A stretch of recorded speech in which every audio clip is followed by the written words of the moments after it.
Bem-vindos ao Haja Saúde, o podcast da Unidade Local de Saúde do Médio Tejo, que lhe dá a conhecer o mundo da saúde de forma descomplicada e informativa. Aqui vamos desvendar os mistérios do corpo humano, entender doenças, desmistificar mitos e recolher conselhos para uma vida mais saudável e feliz. Se já se perguntou qual é a diferença entre uma constipação e uma gripe, como prevenir doenças, como emagrecer de forma segura ou que tipo de exercício físico deve praticar, este podcast é para si. A cada episódio, um tema diferente da saúde, em conversa com profissionais de diversas áreas da Unidade Local de Saúde do Médio Tejo. Sente-se confortavelmente neste consultório e acompanhe-nos nesta jornada pela saúde.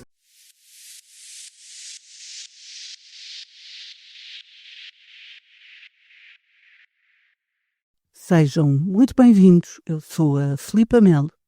Haja Saúde é o podcast de literacia em saúde da Unidade Local de Saúde do Médio Tejo e segue a orientação do Plano Nacional de Saúde, que defende uma abordagem holística e contínua ao longo do ciclo vital.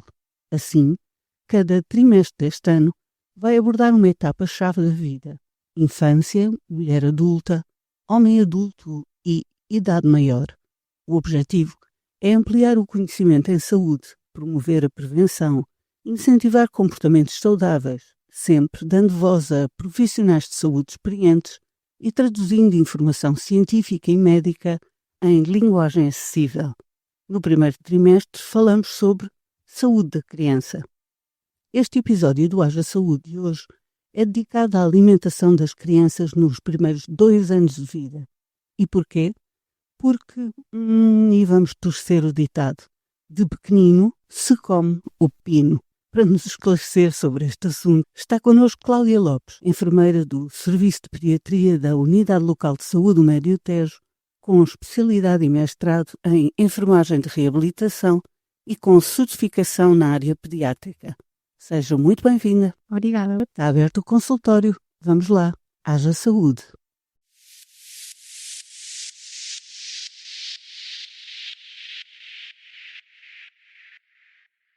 Porquê é que os primeiros 5 anos de vida são tão determinantes para a saúde futura da criança? Eu brinquei a dizer que de pequenino se come o pepino, que habitualmente se torce o pepino. Mas é verdade que o que se come no futuro é determinado nestes primeiros anos. Nos primeiros anos de vida há um grande crescimento rápido do sistema imunitário, do cérebro, e por isso, se houver uma alimentação adequada, nós vamos prevenir complicações no futuro. Vamos ter um desenvolvimento físico, cognitivo e emocional saudáveis e vamos ter um futuro com menos doenças, com menos diabetes, menos doenças cardiovasculares, etc. Por isso a alimentação sim influencia muito o futuro. Mas o que é que acontece de facto no corpo e no cérebro da criança quando a alimentação não é adequada? O sistema imunitário, o crescimento, o desenvolvimento cerebral, a aprendizagem, o comportamento, tudo isto vai estar influenciado. Pode haver o risco de doenças crónicas no futuro e o crescimento não será adequado, a aprendizagem não será adequada. A alimentação não adequada vai influenciar várias dimensões da criança, sim. É uma espécie de atrofia do crescimento. Falou dos diabetes e da obesidade. De que forma é que a alimentação é uma ferramenta de prevenção? Nos primeiros 2 anos de vida, o açúcar é proibido. No primeiro ano de vida é proibido de certeza absoluta, mas só é aconselhado mesmo após os 2 anos de vida. E se pudermos aqui evitar mais um pouco, melhor. Se nós evitamos o excesso de açúcar, de gorduras, etc., vai haver um melhor equilíbrio energético e vamos favorecer a resposta à insulina.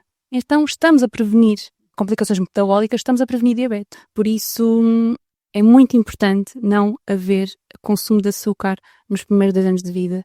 De mel também não se pode dar, por outros riscos também, como é o caso do botulismo. Mas o açúcar não se deve mesmo consumir nos primeiros anos de vida. Passo já a outro assunto que íamos falar, se calhar, um bocadinho mais à frente, que é a questão de, em Portugal, o açúcar está muito ligado à recompensa. Desde pequenos há uma celebração, açúcar, bolos. Será muito difícil mudar esta filosofia de vida, a ideia de que tudo o que é açucarado recompensa qualquer coisa. Como é que agem com os pais a fazer uma pedagogia anti-açúcar? A parentalidade não é uma linha reta e todos nós sabemos que não vamos fazer sempre as coisas que estão aconselhadas, não vamos fazer sempre tudo certo. Mas a verdade é que a alimentação é muito mais do que alimentar o corpo. Estamos a prevenir complicações. Então, eu não posso estar a alimentar o meu filho e mostrar no ecrã, porque eu vou estar a ensinar-lhe que devemos comer a ver um ecrã e que se eu não tiver o ecrã não vou comer. Porque comer é uma necessidade básica, portanto, comer não faz sentido ser com o ecrã. Tal como o açúcar. Eu não lhe vou estar a dar uma sopa e dizer, olha, se tu comer a sopa toda, vou-te dar um repousado no fim. Não, ele tem que comer a sopa porque a sopa é boa para ele. Ele pode não querer comê-la na totalidade porque não lhe apetece, porque está cheio, tudo bem, mas eu não vou dizer-lhe, tens que comer a sopa toda porque a seguir te vou dar um repousado. O que é que eu lhe estou a ensinar? Isto não é certo, não é? A criança não quer comer tudo porque está cheia, não quer comer tudo porque está doente, porque tem recusa alimentar. É uma coisa. Agora, vamos estar a obrigá-la a comer porque a seguir vamos dar uma recompensa, não faz sentido. As crianças têm a capacidade de perceber se estão cheias ou não. Se eu lhe digo, se comer a tua sopa toda, vou-te dar um repousado a seguir, ela vai perder essa capacidade de perceber se o estômago está cheio ou não. Nós estamos a tirar uma capacidade à criança, portanto, não está correto por vários motivos. A enfermeira Cláudia teve uma formação, um curso de aconselhamento para o aleitamento materno. Existe, aliás, uma equipa específica aqui no Hospital de Torres Novas para favorecer o aleitamento materno. O que é tão importante amamentar o bebê? O leite materno é o único alimento vivo do mundo. É o único alimento do mundo que se adapta ao longo da primeira infância do bebê. O leite, quando o recém-nascido nasce, é muito diferente do leite quando o bebê começa a gatinhar. Porque o corpo da mulher, automaticamente e inconscientemente, vai dar outro tipo de componente no leite que o bebê precisa a todo o momento. Se o bebê estiver doente e o bebê estiver a mamar, o meu cérebro automaticamente vai dar-lhe mais anticorpos. Isto é uma coisa inconsciente e é uma coisa incrível. Maravilhosa. O leite materno é o único alimento que está completamente adaptado ao estômago do bebê, ao intestino do bebê. Foi feito para aquele bebê. Por isso, é o melhor alimento do mundo. E tem várias vantagens. Um bebê alimentado em exclusivo de leite materno até aos 6 meses vai ser um bebê que vai ficar menos vezes doente, vai ser um bebê com menos alergias no futuro, vai ser um bebê com menos risco de várias doenças no futuro. E por isso, a amamentação está mais que provado que todas as mulheres são capazes de amamentar, se quiserem, claro, isso tem que ser respeitado, mas querendo, todas as mulheres são capazes de amamentar.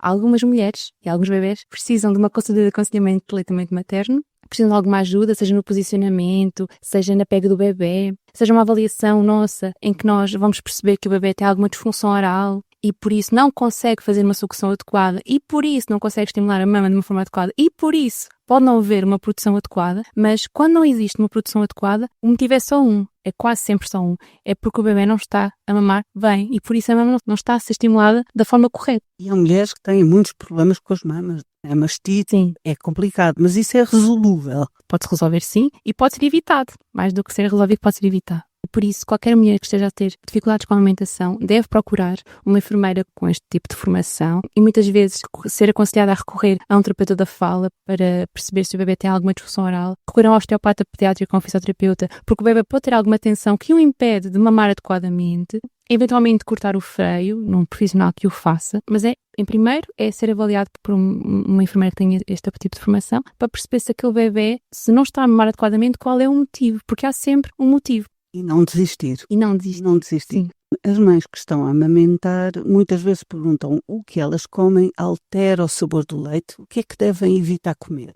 Como em vários assuntos na pediatria, há muitos mitos e há muitas teorias. E também aquilo que ingerem que pode provocar cólicas. O que nós comemos o sabor do leite pode ser ligeiramente alterado, mas não há problema. Nós vamos ter uma alimentação mais variada e diversificada possível para o bebê conviver com o máximo de sabores possível e no futuro, quando ele começar a comer, aceitar o máximo de alimentos possível. Portanto, isto tudo, a natureza é incrível. Tudo isto tem influência. A mãe só não deve beber álcool de todo. Nada, zero. Zero mesmo. Fumar, suponho que também não? Não se deve, mas mulheres fumadoras, geralmente é difícil dizer uma mulher fumadora que não pode fumar porque está a amamentar o seu filho. Se conseguir reduzir ou não fumar, ótimo, mas não conseguindo e sendo que isso vai influenciar o seu stress, etc., tem que ser avaliado e provavelmente temperar. Exatamente. Mas idealmente não fumar. E o café podemos beber sim, mas se bebermos 3 cafés por dia, se calhar podemos reduzir um pouco para 1 ou 2. As cólicas, todos os bebés, ou quase todos os bebés, têm cólicas. Ali a partir dos 10, 15 dias de vida até aos 3 meses, os bebés têm cólicas. Isto é uma questão de imaturidade do intestino e não tem a ver com aquilo que o bebê ingere. Seja leite materno, seja de fórmula, o bebê vai ter cólicas. Aquilo que a mãe come Sim, há várias teorias, mas não vai influenciar. Agora, se a mãe percebe que ao comer determinado alimento, nesse dia o bebê esteve um bocadinho pior, ok, a mãe pode tentar não comer esse alimento tantas vezes. Mas a verdade é que também a evidência científica que diz que não influencia de todo. Portanto, é aqui algum bom senso. Ter uma alimentação variada e diversificada, se nós percebemos que há um alimento que nós comemos e que o bebê nesse dia teve muito pior, podemos então testar não comer esse alimento. Mas não tem influência. Pronto, a resposta seria essa, mas como em tudo, um bocadinho de bom senso. Quando é que é o momento certo para iniciar a introdução alimentar? Atualmente, aquilo que é aconselhado é aos 6 meses. Até aos 6 meses, o bebê ser amamentado em exclusivo, e se for leite de fórmula, manter o leite de fórmula até aos 6 meses. Para além de iniciar a diversificação alimentar aos 6 meses, existem outros sinais de prontidão, que é o bebê sentar-se sem apoio, não fazer o reflexo de extrusão da língua, que todos eles têm esse reflexo e que o perdem, que dá na língua de fora. Eles deixam de fazer isso, é um reflexo que eles perdem e que é um reflexo que é importante que eles percam antes de começarem a comer, porque vai influenciar o engasgamento. Portanto, não fazer extrusão da língua, sentar-se sem apoio, ter interesse pela comida que os pais estão a comer, demonstrar interesse. Para além disto, dos 6 meses destes sinais de prontidão, claro que os bebés são seguidos pelo seu médico assistente, pelo seu pediatra e podem ser aconselhados a começar um bocadinho mais cedo, um bocadinho mais tarde, tudo com bom senso, mas aquilo que as normas dizem é isto, é aos 6 meses e com estes sinais de prontidão. Primeiras sopas podem ser temperadas com coentros, com salsa. Hoje em dia, os bebés podem comer tudo, todos os alimentos. A sopa, por exemplo, devemos cumprir os 4 grupos, que são um alimento laranja, que é o caso da cenoura e da abóbora, portanto escolher um deles. Um alimento branco, que é o caso do alho francês e da cebola, portanto um alimento antioxidante no fundo. O nabo não. O nabo faz parte dos alimentos base, é um outro grupo. Um alimento base, que é o caso do nabo, da batata doce, couve-flor, courgette, etc. E um alimento verde, que é o caso dos brócolos, do feijão verde, das espinafres. Portanto, um alimento de cada grupo para fazer a sopa e podemos dar de tudo ao bebê. A salsa e os coentros podemos sim, mas não vamos dar logo na primeira sopa. Só por uma questão do bebê reconhecer os sabores. Portanto, podemos sim, mas podemos não dar logo na primeira semana. Mas podemos sim. Ervas para diversificar o sabor. Sim. A comida de bebê não tem que ser sem graça. Podemos temperá-la. Desde que não ponhamos sal até aos 12 meses, que não está aconselhado até aos 12 meses, sem ser o sal, podemos temperar sim. A comida de bebê pode ser saborosa. O que é que se fala de uma janela de oportunidade entre os 6 e os 9 meses? Para o paladar e para aceitar as novas texturas. O que é que acontece nessa altura? A diversificação alimentar deve ser começada aos 6 meses. Tem a ver com as reservas de ferro do bebê que caem nessa altura, portanto a alimentação do leite de forma deixa de ser suficiente aos 6 meses e portanto começar então as sopas, começar o peixe e a carne. Nós falamos da janela de oportunidade em termos de alergias, ou seja, a janela ideal para oferecer o máximo dos alimentos que existem, sem ser açúcar, sem ser alimentos processados, todos os alimentos que existem. Se nós demos entre os 6 e os 9 meses, os estudos dizem que o bebê tem menos probabilidade de ser alérgico. Portanto, devemos mesmo dar a camarão, ovo, frutos secos em formato de manteiga, porque o fruto seco em si tem um alto risco de engasgamento, só pode ser oferecido bem mais tarde, mas oferecerem manteiga, portanto, manteiga de amendoim, manteiga de amêndoa, manteiga de pistache, manteiga de avelã, deve ser introduzido entre os 6 e os 9 meses, porque nós vamos prevenir que o bebê seja alérgico no futuro. Muito curioso, porque muito daquilo que está a dizer tem também a ver com modas. Enfim, os meus filhos têm 25 e 23 anos e aquilo que me está a dizer é totalmente diferente do que se defendia naquela altura. O que é que se responde a isso? É difícil. Não, essa pergunta é feita muitas vezes na área pediátrica. As avós podem fazer essa pergunta, verdade, não é? É verdade. Eu não gosto muito de falar em modas. Isto não são modas, tal como esta questão da alimentação, de cortar o freio, da terapia da fala. Isto não são modas. Há pessoas que estudam só isto. Isto é um avanço. Provou-se ao longo dos anos que é bom o bebê iniciar a diversificação alimentar aos 6 meses. Provou-se que a alimentação é a melhor coisa para o bebê. Ou seja, há mais estudos nesta área. Provou-se que o bebê deve comer todos os alimentos entre os 6 e os 9 meses e não introduzir um alimento cada vez como era antes. Não são modas, assim só evoluiu. O que se diz hoje, se calhar é diferente do que se dizia antes, mas é porque antes não se conhecia. Portanto, a avó não é uma moda, Exatamente. como eu estava a dizer, é de facto uma evolução. Que erros mais comuns é que observa na introdução de alimentos? O que é que se deve evitar?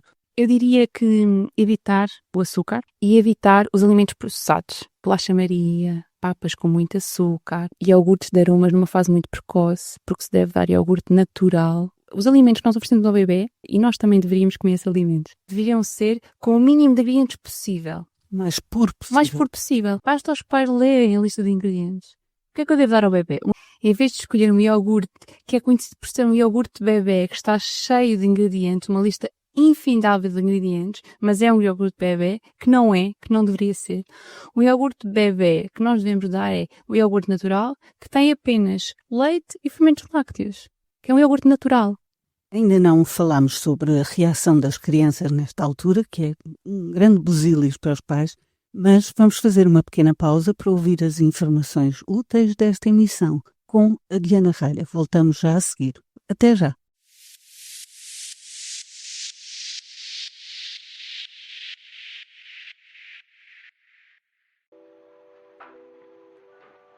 Hoje vamos falar de algo muito sério, como a internet e as redes sociais podem pôr em risco a saúde das crianças e dos adolescentes. E não estamos a falar apenas do excesso de horas em frente ao ecrã. Recentemente as notícias trouxeram-nos um exemplo preocupante que está a chamar a atenção dos profissionais de saúde e dos pais. Um tal chamado desafio do paracetamol que circula nas redes sociais, em específico no TikTok. Este desafio consiste em ingerir doses perigosamente altas de paracetamol, um medicamento habitualmente usado para dores e febre, com o suposto objetivo de testar quem aguenta mais tempo ou até quem ganha respeito entre os colegas online. Mas isto não é um jogo e pode causar danos graves ao fígado, falência hepática, problemas renais e até pôr vidas em risco. O mais assustador é que muitas crianças e adolescentes não entendem nem percebem os riscos reais quando veem estes vídeos ou estas postagens. As plataformas, com algoritmos que priorizam conteúdos chamativos e rápidos, preferem espalhar assim rumores, desafios e informações erradas de forma instantânea e sem quaisquer filtros. E não é só com medicamentos que isto acontece. Já vimos outras tendências muito perigosas, como o chamado desafio do blackout, que envolvia a tentativa de sufocar-se para obter, enfim, um efeito momentâneo, e outras modas que levam a ferimentos, automutilação. E mesmo quando não se trata de desafios, muitas crianças recorrem à internet como a primeira fonte de informação sobre saúde, procurando sintomas ou tratamentos sem orientação profissional médica, o chamado Dr. Google. Isto pode levar a conclusões erradas, à automedicação muito perigosa, à ansiedade desnecessária ou até pior, ignorar sinais que realmente exigem uma avaliação clínica. Então, o que podemos fazer? Em primeiro lugar, falar com os nossos filhos sobre aquilo que vem online, sem medos, com curiosidade e atenção. Ensinar-lhes também o pensamento crítico, porque nem tudo o que está nas redes sociais e na internet é verdadeiro ou seguro.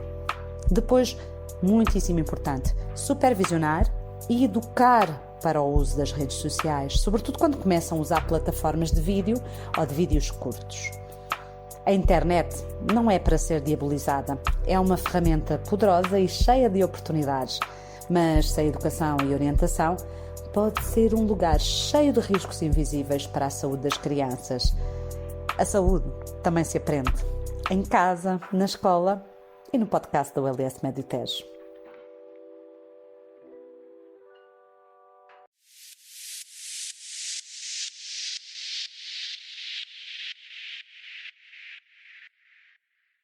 Estamos de volta à conversa. Este Haja Saúde é dedicado à alimentação das crianças nos primeiros 2 anos de vida. E para isso está connosco Cláudia Lopes, enfermeira do Serviço de Pediatria da ULS do Médio Tejo. Como é que os pais devem reagir naquela fase em que a criança começa a dizer não? Com esta veemência, não. Que é uma palavra muito definitiva e que elas gostam muito. Das primeiras que aprendem, não é? Uhum. É o não e o já está. Primeiro, não o quê, não é? O que nós devemos fazer sempre é deixar que a criança escolha a quantidade que vai comer. Disponibilizar à frente dela um prato adequado, com os grupos de alimentos todos e deixar ela escolher a quantidade. Podemos dar sopros, mas deixá-la escolher a quantidade é importante. A partir daí, a criança diz que não. Já comeu? Não quer mais? Está cheia? Ok. não comeu nada ainda e diz que não. Então, está doente e está com recusa alimentar? Será normal? Está com febre? Tem alguma dor? Avaliar. Depois, está com uma recusa alimentar há quanto tempo? Não, hoje comeu bem, mas agora não quer. Ok. Está sem comer há uns dias porque está doente. Se calhar é melhor ser vista, se calhar perceber se tem algum sinal de hidratação. Portanto, o não tem que ser avaliado consoante o que se está a passar. É um não de agora, é um não que vem andar há uns dias. É alguma aversão alimentar a algum alimento. O não tem que ser avaliado, contextualizado. Se for um não esporadicamente, diria que não há motivo de preocupação e deixar a criança escolher a quantidade. Eu já estou a rir-me porque há o não, porque não. Quando é não, porque não me apetece, não quero, é uma birra. É deixá-la escolher a quantidade. Perceber se ao longo do dia a criança comeu bem e agora não quer, por algum motivo ou porque não quer e já comeu bem o resto do dia, se calhar não deve se preocupar. Não quer agora. Ok, pode não comer agora e mais tarde oferecer o mesmo alimento ou mais tarde oferecer um outro alimento. Ter aqui alguma paciência, não oferecer os ecrãs, não dar recompensa, deixar a criança escolher quanto quer comer e o que quer comer e um não esporádico não me parece motivo para preocupação. É normal que a criança tenha alguns alimentos a que tenha mesmo aversão. Se esse não for consistente, Sim. Não gosta daquele alimento. Sim, aquilo que os estudos dizem é que entre os 6 e os 9 meses, se os alimentos forem introduzidos de uma forma muito diversificada, é pouco provável que o bebê não vá gostar de algum. E o alimento, para nós dizermos que o bebê não gosta, tem que ser oferecido 6 a 10 vezes. É expô-lo no seu prato. Por à disposição. Aquele alimento que ela não gosta várias vezes. Ela, a 10ª vez, pode já comer. Nós não podemos dizer que ela não gosta à primeira vez. Podemos dizer, hoje não comeu. Mas se eu tentei 10 vezes e se ela às 10 vezes provou e não quis, ok, então não gosta, não faz mal. Há tantos alimentos no mundo, não é? Mas a probabilidade de ela não gostar, oferecendo de uma forma diversificada a partir dos 6 meses, é pouco provável que ela não vá gostar, porque há uma exposição aos alimentos. Então é pouco provável que não vá gostar, mas pode acontecer, claro que sim. Mexer na comida com as mãos. O cheiro, o tato é importante. É muito importante. Mais uma coisa que não é uma moda, o Baby Led Weaning, que é o BLW, não é uma moda. Isso é uma novidade. É uma novidade.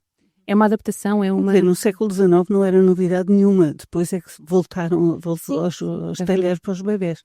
Provou-se, há vários artigos científicos sobre o assunto, há vários livros sobre o assunto, há pessoas que fazem teses sobre o assunto. Portanto, o BLW é uma coisa muito adequada, que faz todo o sentido, que tem várias vantagens. O bebê que faz BLW vai ser um bebê que não vai ter aversão às texturas, que vai gostar, não digo de tudo, mas da maioria dos alimentos. Portanto, que mexe, que cheira, exatamente, manipula. Que conhece os alimentos, sim. Fazer um BLW exclusivo, fazer uma alimentação mista, que é fazer BLW e dar sopa. Repetir o que é BLW? Baby Led Weaning. O bebê come com as mãos, o bebê come sozinho. Podemos fazer de 3 formas. Ou fazemos um BLW puro, em que só oferecemos alimentos mais inteiros, em que o bebê explora com as mãos. Ou então fazemos uma alimentação mista, em que fazemos BLW e sopa, damos sopa e expomos os alimentos à sua frente e ele também faz BLW. Ou então fazemos uma alimentação tradicional, em que fazemos a sopa com a carne e o peixe e vamos evoluindo as texturas. O que é muito importante? Os pais têm que estar seguros do que estão a fazer. Informados. Se eu quero dar um brócolo em formato BLW, eu vou ao Google e pesquiso brócolo BLW e vai aparecer o corte desse alimento. Tem que estar bem cozido, dá para desfazer com as mãos e vou pesquisar qual é o corte. Será que eu posso dar uma maçã crua ao bebê em BLW? Não, a maçã crua é muito perigosa. Mas quase todos os alimentos podem ser oferecidos. Tem que ser pesquisado. Bem cozido, dá para desfazer com as mãos, o bebê consegue pegar com a mão. Pesquisar no Google como cortar este alimento em BLW e oferecemos, está bem? Agora, quero fazer um misto. Ok, então damos sopa com carne ou com peixe, ou então damos só sopa sem carne e peixe e colocamos a proteína no segundo prato em formato BLW, ou então faço uma alimentação tradicional porque me sinto mais seguro e faço sopa com carne ou peixe. Está tudo bem, os pais devem escolher, devem estar informados, a falar com os seus profissionais de saúde e decidir o que é que vão fazer. O que é muito importante? Se optarem pela alimentação tradicional, em que fazem sopa com carne ou com peixe, com a proteína dentro da sopa, evoluindo na textura. Temos que dar sopa, a seguir damos uma sopa mais consistente, a seguir evoluímos para puré, a seguir evoluímos para alimentos mais em formato granulado. Tem a ver com a mastigação também? Sim, e é muito importante que a partir de 1 ano de idade o bebê coma o mesmo que os pais. Claro que é mais ou menos o mesmo que os pais. Vai ser muito menos que os pais. Se os pais comerem alimentos muito processados, não é para o bebê comer. Mas O bebê deve ter uma alimentação familiar a partir de 1 ano. E, portanto, é muito importante, dos 6 meses até 1 ano, vai evoluindo a textura ao ponto de chegar a 1 aninho e já posso dar a minha comida ao bebê. E é muito importante ir evoluindo as texturas para o bebê não ter aversões alimentares no futuro. Às vezes acontece, nós temos crianças crescidas que não comem certo tipo de texturas. E isso pode ser porque não foi feita uma diversificação alimentar correta no início. Ou não, pode ser uma característica da criança, mas nós estamos a trabalhar com probabilidades, não é? Se eu fizer tudo correto, é menos provável que vá ter problemas no futuro. Sim, vão comer como os pais, mas qual é a lancheira que devem levar quando vão para a escola pela primeira vez? Depende de como foi feito o caminho até ali, não é? Como estava a dizer. Sim, mas devemos variar. Se for uma refeição principal, dar legumes, dar a parte energética, que é aqui os hidratos de carbono, a proteína é muito importante, carne, peixe, ovos, pelo ferro. Se for uma alimentação principal, respeitar tudo isto. Se for um lanche, podemos ir variando. Podemos oferecer papa sem açúcar, que já há vários no mercado disponíveis, ou fazer uma papa caseira com aveia, cevada, centeia. Há imensos cereais disponíveis no supermercado. Fazer uma panqueca saudável com banana, com aveia, com outra fruta. Levar fruta, água. Dá para fazer bolachas caseiras também com aveia, etc. Acho que o truque é variar. Iogurte natural com fruta, iogurte natural com manteiga de amendoim, por exemplo. E hoje em dia, nas redes sociais, no Instagram, no TikTok, é muito fácil de pesquisar nutricionistas infantis, enfermeiras na área da saúde infantil, que dão vários conceitos sobre alimentação. Pesquisar a alimentação do bebê, papas saudáveis, bolacha saudável caseira, panqueca saudável caseira. É muito, muito fácil hoje em dia de conseguir informação e variar na alimentação do bebê. Que peixes é que se introduzem? Há alguns que se deve privilegiar primeiro ou não? Só se deve evitar os peixes com alto teor de mercúrio. Mas os peixes mais aconselhados são quase todos os que nós vemos por aí. E basta pesquisar sobre isso. Pais vegetarianos, crianças vegetarianas, sinal de alerta ou não? Esse é um tema sensível que deve ser trabalhado com respeito e com informação. Os pais podem ser vegetarianos, mas a sua criança pode não ser. Aos 6 meses há uma quebra de ferro e é importante que o bebê coma peixe, carne e ovos. O bebê entre os 6 meses e 1 ano deve comer 30 gramas de carne ou peixe cru ou um ovo por dia. E a partir de 1 ano passa a 50 gramas ou 2 ovos por dia. Portanto, se eu tenho uns pais que são vegetarianos, a sua criança pode não ser, pelo menos nos primeiros anos de vida. Depois, se ela quiser no futuro, pode ser informada e bem vigiada. Agora, se os pais forem completamente céticos e quiserem mesmo que o seu bebê seja vegetariano, então essa decisão tem que ser respeitada, porque uma decisão não respeitada pode levar a fazer as coisas de uma forma errada, porque escondem, não é? Portanto, uma decisão informada, falar com o pediatra, a criança tem que ser vigiada, tem que fazer análises frequentes e eventualmente fazer algum tipo de suplementação. Porquê é que o leite de vaca não deve ser a bebida principal antes dos 12 meses? Até aos 12 meses, o bebê deve ser alimentado só leite materno e a partir dos 6 meses, leite materno mais a diversificação alimentar. Se for leite de forma a mesma coisa. Até aos 12 meses não se deve de todo introduzir leite de vaca porque a criança não está pronta para receber esse alimento e porque o leite vai impedir que o ferro seja absorvido. E a partir dos 12 meses a quantidade de leite não deve exceder os 750 ml por dia. E aqui o leite inclui tudo. Inclui o leite, mesmo leite, inclui o iogurte, as papas que são preparadas com leite, queijo, etc. Qual é a principal mensagem que deixaria para os pais? É variar. E ter paciência e deixar a criança escolher a quantidade. E não obrigar e não oferecer recompensas. Vou-lhe fazer aqui uma armadilha e pedir-lhe que me diga numa palavra: alimentação na criança é? É a chave para um futuro risonho. Muito obrigada. Nós ficamos por aqui. O Haja Saúde volta daqui a 15 dias nesta emissão que lhe diz tudo, mesmo tudo, sobre saúde para que haja saúde. Fique bem.